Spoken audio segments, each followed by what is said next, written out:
dadi apa to jane iki? Buka usaha nek modale. Ancen syukur ki gampang diucapno tapi angel dilakoni ya Dek ya. Kaya Mbak E mau sambat dengan hidupnya terus pengen sugih tapi dekne dhewe wis ning jero mobil.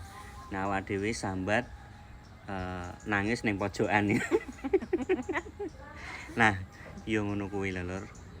Terkadang sing wis duwe, jadi ya wis duwe mungkin ya ana sing wis duwe kendaraan, wis duwe omah. Iku pingine mungkin ya akan luweh dhuwur. Contone ana sing duwe sepeda pengen keduwuran pengen sepeda motor ya kan. Engko sepeda motor pengen mobil. Engko mobil pengen duwe omah, terus mobil merek apa pengen merek apa. Berarti lah ora nonteke nek ngono ki. Nuruti urip ya entek. Nah ngono kuwi ya.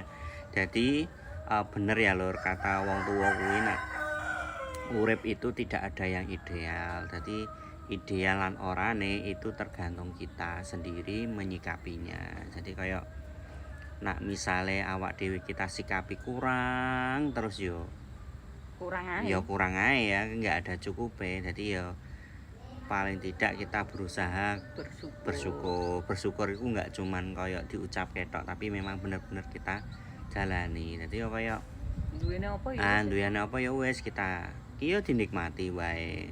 Soalnya nek misale nggayo sesuatu sing keduren kuwi ya rekoso ngono ya Dik ya. Ancen abot tenan. Wis duwe mobil cek. Sambat ya. Oke. Ngono ya Lur, sing penting awake dhewe iki sehat, awak dhewe mergawe ya enak, maem enak, istirahat enak, iku perlu disyukuri.